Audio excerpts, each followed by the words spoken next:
We have a good number present. We appreciate the presence of everyone. We're glad that you're here. We have visitors. We're glad you're here and hope you can come back and be with us again. Make your plans to be with us tonight at 5:30. We're continuing a study of sin and grace. Last week we talked about the nature of sin, and this evening we'll talk about the nature of grace. What is grace? What's it about? How does it work? We'll talk about grace and how it fits in the life of the alien, but more particularly how it fits in the life of the Christian. Talk about grace tonight. Come back and be a part of that study. You might be opening your Bibles to 2 Samuel chapter 23. You might put a marker there because there are two verses that we're going to pay attention to in a moment that we'll keep coming back to and build some things around those verses. But as you're turning there, may I suggest that the setting is that Israel, under the leadership of David, is at war with the Philistines, a perpetual enemy of the people of God during the time of David's reign. And that's what's going on as we open up 2 Samuel chapter 23. Now, beginning at verse 8, David's mighty men are identified, his leaders, and described as being mighty men at verse 8. The first to be identified is Josheb-Bashebeth, mentioned at verse 8. The text says he killed 800 men at one time. What a mighty man he was. The second man mentioned in verse 9 is Eleazar. He also was a mighty man. And then at verse 11, Shema was also a mighty man. And these three men, the text says, were mighty men when David defied the Philistines. And so he fought against the Philistines with these mighty men. Now, the Lord gave victory through these men. We're going to see that in our study today. The Lord gave victory through these mighty men. But I want to pay particular attention to verse 9. Eleazar, who he was and what the text says about him. So let's go to verse 9 and verse 10. These are the two verses I want us to focus on as we build our study around these two verses. And after him, after this man who had killed 800 men, kind of a hard act to follow, isn't it? Was Eleazar, the son of Dodo, an Ahohite, one of three mighty men with David when they defied the Philistines who had gathered there for battle. And the men of Israel had retreated. Let's stop there and see what we just saw at verse 9. I've already mentioned that the Philistines are gathered to battle. And so verse 9 said that David defied the Philistines. As the Philistines are making their attack, David is attacking them. He's defying them, fighting and rebelling against the Philistines. He needs mighty men to lead. He needs people who are warriors to fight. And the men of Israel had retreated, the text says. Keep that in mind. We'll come back to that a little bit later. Speaking of Eleazar, the text says he arose and attacked the Philistines until his hand was weary and his hand stuck to the sword. Take a look at that phrase. He fought till he was weary. He attacked the Philistines until his hand was weary and his hand stuck to the sword, the text says. And the Lord brought about a great victory that day, and the people returned after him only to plunder. I want you to look with me at this phrase, his hand stuck to the sword. That word stuck is the same word for the word cleave in Genesis chapter 2 and in verse 24. The man is to cleave unto his wife. It's the same word. And so the idea of his hand sticking to the sword or his hand stuck to the sword, his hand was cleaving to the sword. In fact, the King James and the American Standard translates that, his hand clave unto the sword. His hand was cleaving to that sword just like a man is to cleave to his wife. The New International said, his hand grew tired and froze to the sword. Have you ever gripped something so long and so tight because of what you were trying to get accomplished that when you got through you could hardly get your hand off because your hand had kind of frozen to that hammer or whatever it may have been? His hand froze to the sword. The New American Standard said until his hand was weary and clung to the sword.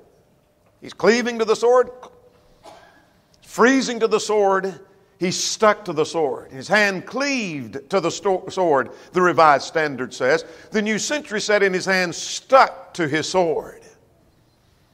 You get the picture of what's involved. Here was a man who was a mighty warrior, the text says. These were mighty men of David. Not just your average warrior, but a mighty man of David. A leader among David's people.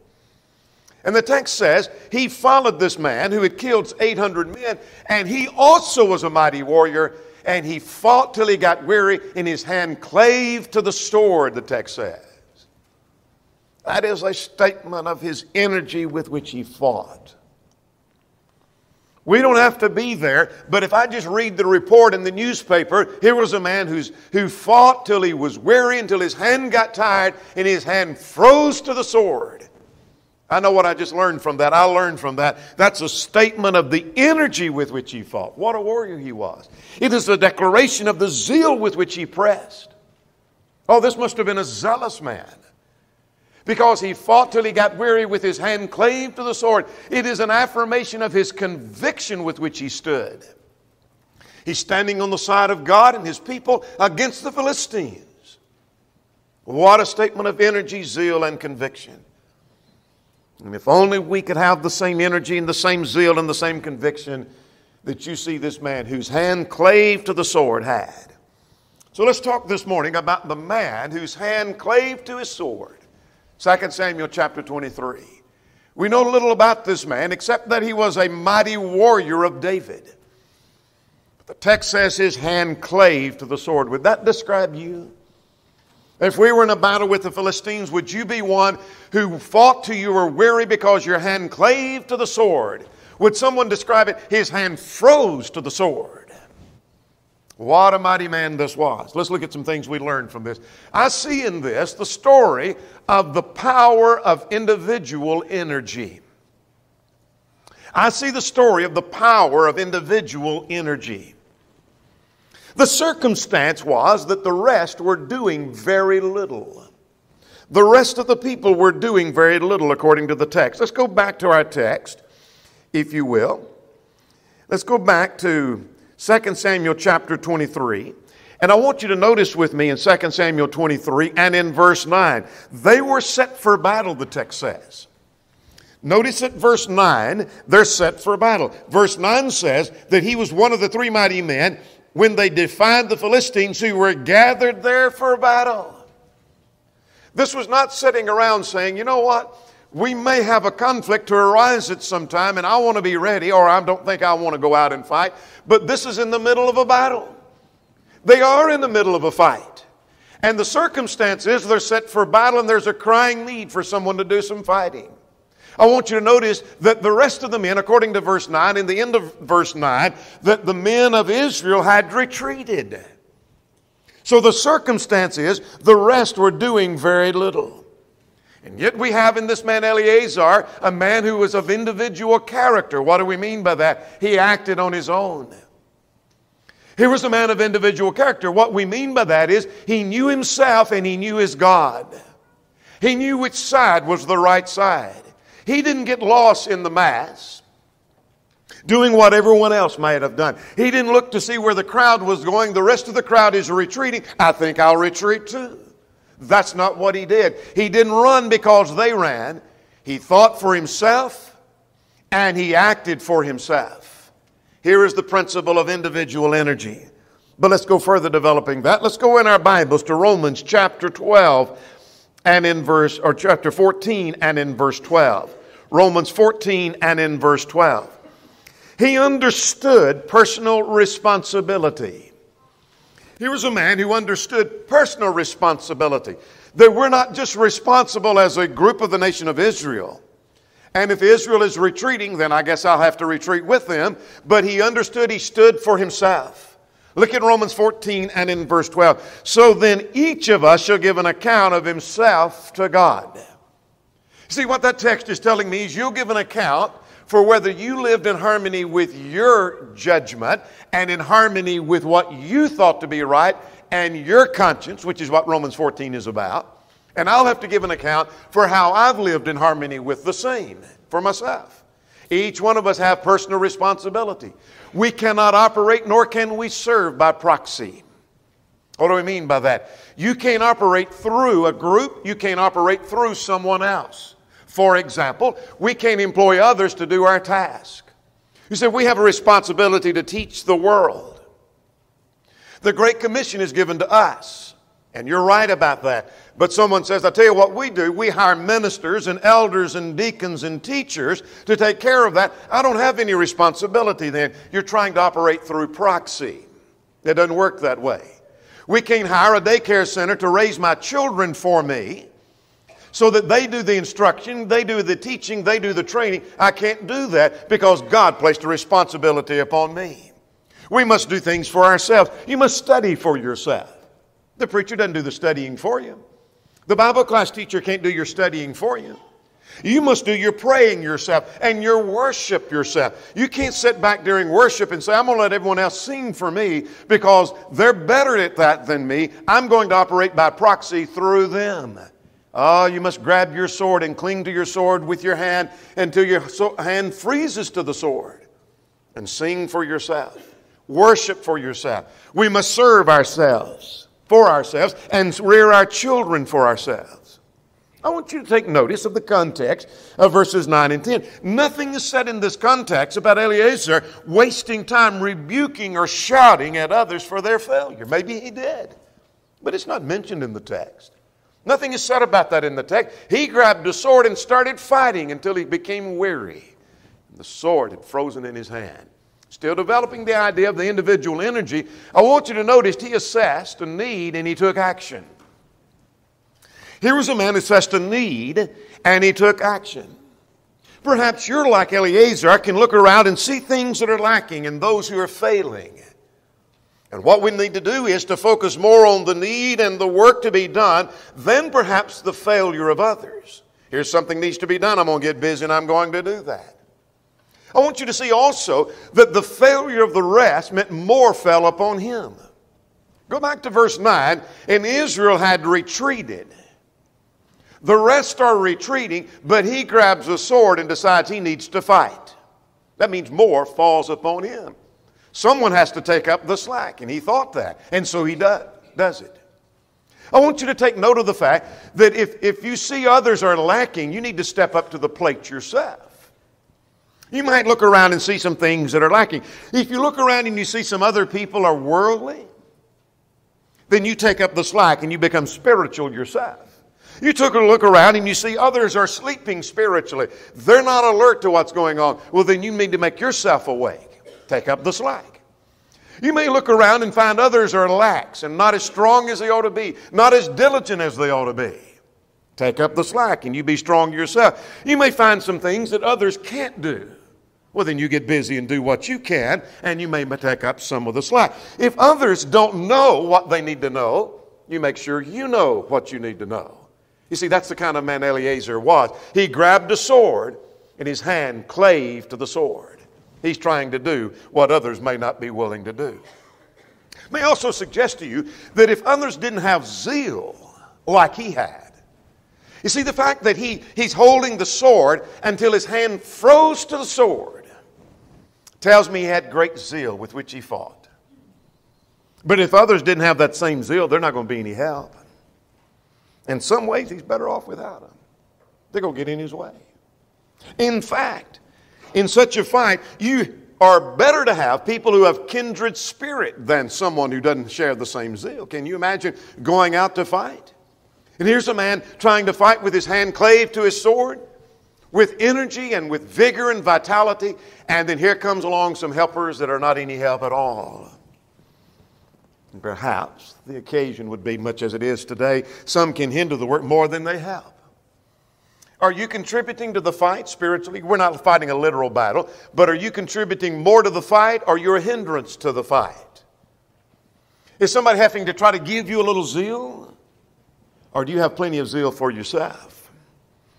It's sad when sometimes people leave a congregation and they're not missed. I don't mean that we don't miss their presence, but they weren't doing anything. They weren't fighting. They weren't in the battle. Imagine one of the warriors that's along with Eliezer suddenly leaves, but he hasn't been fighting. He's not going to be missed. because he wasn't doing anything anyway. And what am I learning from the story of 2 Samuel chapter 23? I'm seeing the power of individual energy. But here's something else I'm learning from this context. I learned the fact of personal weakness. I learned the fact of personal weakness. Let's go back to our text, if you will. 2 Samuel chapter 23. And look at verse 9. The text says, I'm reading at verse 10, he arose and attacked the Philistines until his hand was weary. I want to suggest to you that he grew weary in fighting. He didn't grow weary of fighting. Big difference. You see, he was just a man. He's not a god. He fought until he was weary. He fought till he reached the limit of his strength and felt like he couldn't go on anymore. He spent himself in the service. And I want to tell you, it's possible to grow tired and weary if we're zealously involved in the work of the Lord. If you're zealously involved in the work of the Lord, it's possible you could spend yourself and keep spending yourself until finally you just feel like, I'm spent. I've done all I can do. I don't know if I can go again.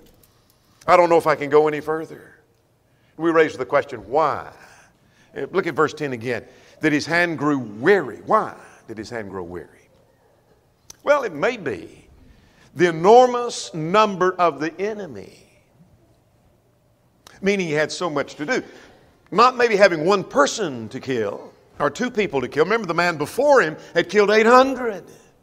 We're not told how many Eleazar killed here. It may be the sheer number of the enemy. He cuts down a dozen and more keep coming. It seems like there's no end to the battle. You see, when you're involved in the Lord's work, there's always something left to be done. As soon as you get this done, here's something else. And as soon as you get that done, there's something else. There's always a class to be taught. There's always a passage to be studied further and deeper. There's always a person to be prayed for. And if you keep a prayer list of people you're praying for, as soon as someone that you take off of that because they've improved or things that you were praying for has happened, you're going to have somebody else you need to put on there. That prayer list will never end. There's always somebody to pray for. There's always somebody that needs a visit, somebody you need to see. There's always a good deed needs to be offered. There's always somebody that needs a little encouragement. You're going to get weary. But perhaps it was the fact that no one was there to help. You say, why did his hand become so weary in his fight? It might have been the fact that there was no one there to help, no encouraging word of a comrade. Perhaps you're in the middle of some difficult task, and if you have someone beside you saying, don't give up, keep on, we can make it, we can do it, that encourages you. Look at verse 9. The rest of them had retreated. No indication he had much help. Maybe that's why he grew weary. Maybe like Elijah, who said, I alone am left. Remember that? He was the only one left, he thought. That wasn't true. That's how he felt. And you may feel that so much depends on you. It's in your family. Maybe it's in the church. God will give us the strength to press on when we are determined to press on. Let's go to Philippians chapter 4:13. Paul said, I can do all things through Christ who strengthens me. You remember that passage? It was in the context where Paul said he could learn how to abound and he could also learn to be abased. In other words, I have lived in times when things were really bad, and then I've done well at other times, and I learned how to live in that too. Both could be a challenge. He said, I've learned both of those. And then he says in that context, I can do anything God expects of me. I can obey any command, I can bear any trial, I can endure any circumstance where God expects me to do that. God will give me that. I can do it through Christ. God will give me the strength to press on when I'm determined to do what is right. And you see in Psalm 28, verses 7 and 9, the Lord is my strength and my sword. The Lord is our strength. That's where our sword comes from. Our strength comes from, is from the Lord himself. What do you see in this story of a man whose hand clave to his sword? I see the power of individual energy, the fact of personal weakness, and I see the intensity of determined zeal. What zeal this man had. His zeal is seen in that his hand clave to the sword. If you could picture yourself as he comes back out of this battle. I don't know how many he killed. I don't know how long the battle lasted.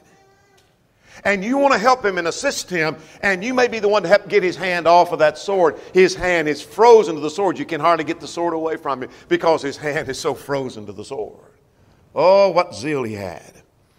It shows the energy and the zeal and the determination with which he gripped the sword. I want to suggest you took a firm hold and he wouldn't turn loose. It's not going to fall out of his hand. It's not going to be taken out of his hand. He held on tight because of the task that he had on hand. Zeal will cause us to take hold of the gospel. Let's open our Bibles to a couple of passages that tell us to hold on to the gospel. You say, I'm not fighting a battle. I don't have a sword. I don't know how to grip a sword. Know nothing about that. Yes, you do have a sword. And so you get that sword out right now, and let's turn in that sword to 2 Timothy chapter 1 and in verse 13. You see, the gospel is your sword. And in Ephesians chapter 6, we're in a battle against Satan, and you've got a sword in your hand. And you better be holding to that sword. 2 Timothy 1:13, Paul told Timothy this. He said, hold fast the pattern of sound words. Timothy, hold on for dear life. Don't let it get out of your hand. You grip it till your hand freezes to the sword, he said. Let's go to another passage, Hebrews chapter 10. Written to some discouraged Christians. You say, well, I got that. Paul told that to Timothy, but Timothy, he was a preacher. I got that. But you see, I'm kind of discouraged at times, and I'm not sure I can hold it. That's who Hebrews was written to, people who are discouraged. They're ready to throw up their hands and quit. And notice it, verse 23, let us hold fast the confession of our hope without wavering. You hold on for dear life. You let your hand cleave to the sword. You hold on to it like it's about to fall out of your hand. You take a firm grip to the sword. And yet I want to tell you there are many Christians that have little or no zeal. Their work is not that deep. Their understanding is not that clear, and their hold is not that fast. Their hand is not claving to the sword. You see, when one takes hold of the gospel and knows what they have, you can't remove their hand from it. I'm not talking about literally holding on to your Bible, but you're holding on to that principle of truth. That when you finally come to recognize this is the revelation of God, this is the source of my direction for eternal life, this is the guidance for everything that I do in life. When you finally understand the sword you have, your hand will clave to the sword, and nobody will ever get it out of your hand. I want you to notice he retained his hold. Go back to your text. And his hand became weary, and his hand clave or froze to the sword. The text does not indicate that he held to the sword and then he dropped it and let it slip out of his hand. He lost his battle. That's not what the text says. The text doesn't tell us actually how they got the sword out of his hand, but I bet it was difficult. I've worked with hammers before to the point that I've got to almost take one finger at a time and pull it off of the hammer handle because it's kind of froze to the hammer. And perhaps you've held something like that. You kind of had to pull yourself away. In other words, he retained his hold. He never let go of his weapon. He understood if I open my hand, there's no cleaving. I've got a hold of the sword. We're living in a day and time among brethren, I'm speaking of, where a sign of education and scholarship is to be uncertain. Some of, not all of, but some of the so-called scholars among us think that a sign of scholarship is to be uncertain. We don't know about Genesis. We don't know about other principles of the Scripture. It could be this, it could be that. And so this uncertainty is supposed to be a sign of scholarship. Listen to me, young person. You better take hold of the gospel and never relax your grip. When you know that Jesus was raised from the dead and you have evidence of that, you hold on to that for dear life and you never turn that loose. When you understand Genesis 1 through 12 is history, you better hold on to that for dear life and never let go. Let your hand freeze to the sword. because you're going to have some battles to fight. It's delightfully encouraging to see an older saint whose body is weak, but the hand is cleaving to the sword. Have you seen that? Maybe they feebly make their way into service. Someone else may have to carry their Bible for them, but they're holding to that sword. They're not giving up. When others lay down their sword and lose their grip, you hold on to your old-fashioned faith for dear life. That's what Job did. I know who my Redeemer lives, he said, Job 9. He's saying, I'm holding on for dear life. There's one principle I'm not turning loose of.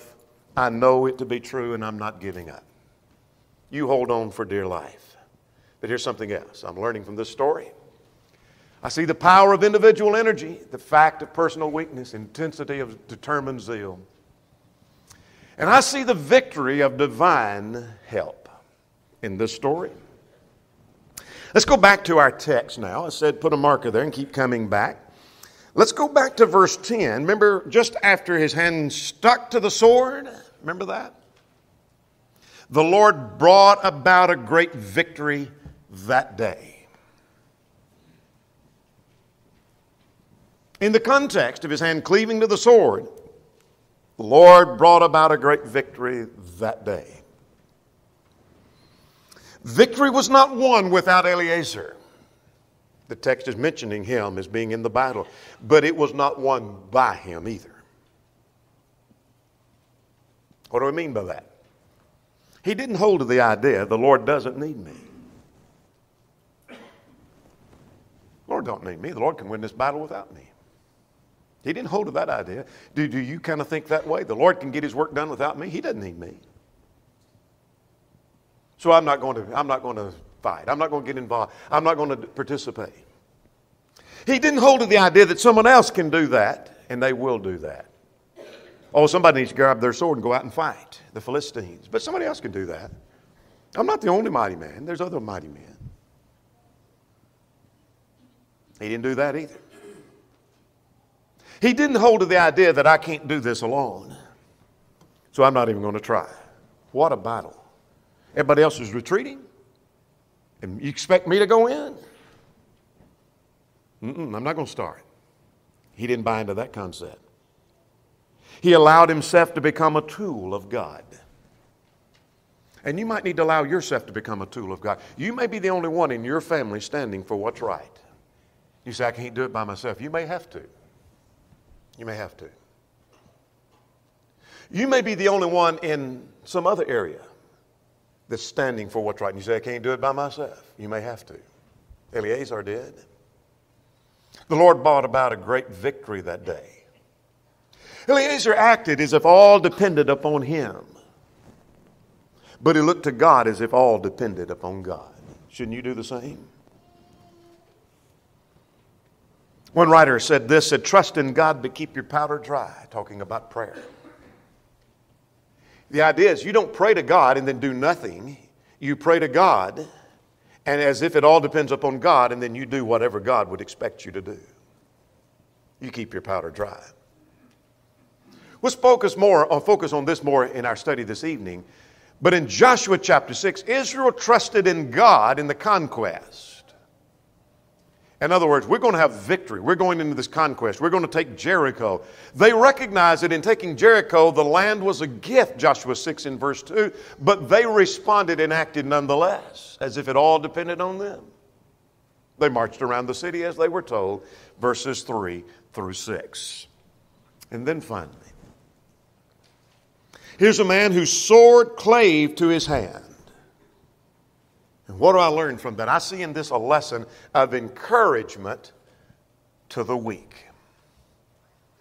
You see, if a man's holding his sword and cleaving his hand to that sword, there are ways in which that's going to encourage those who are weak. Now, I want you to notice something that's said at verse 10 of our text. Go back now to verse 10. If you have that marked, let's jump back over there one more time to 2 Samuel chapter 23. Notice at verse 10, here's the man whose sword clave to his hand. And the Lord brought about a great victory that day. And then this phrase that you have on the screen before you, notice this.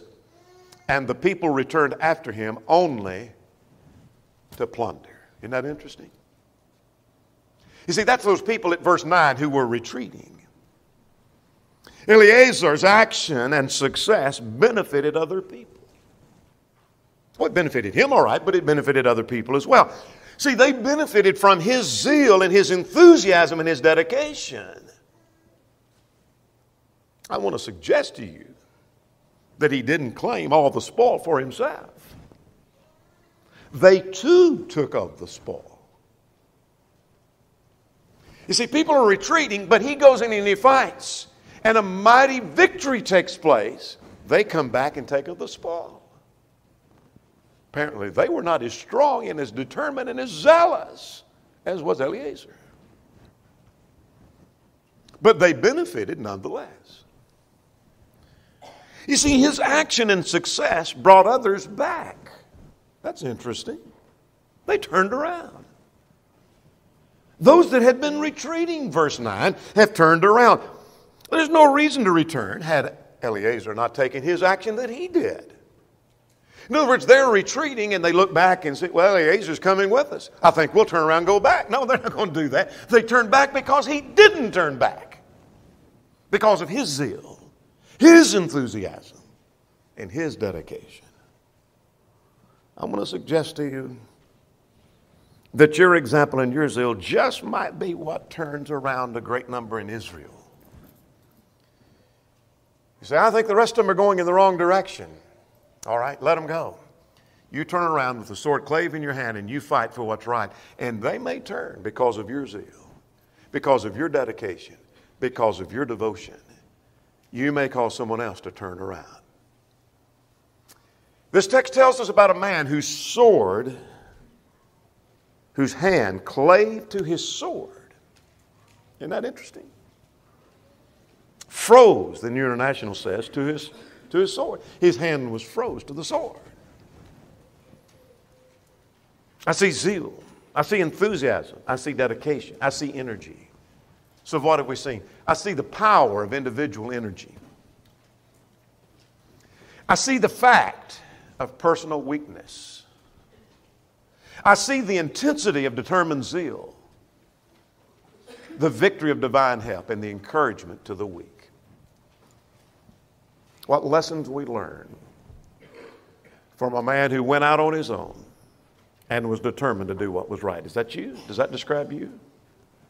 Maybe the rest that you know in your family have decided they're going to go another direction. Have you decided to take the sword and let your hand cleave to the sword, and I'm going to do what's right. I'm going to serve God. Would you do that this morning?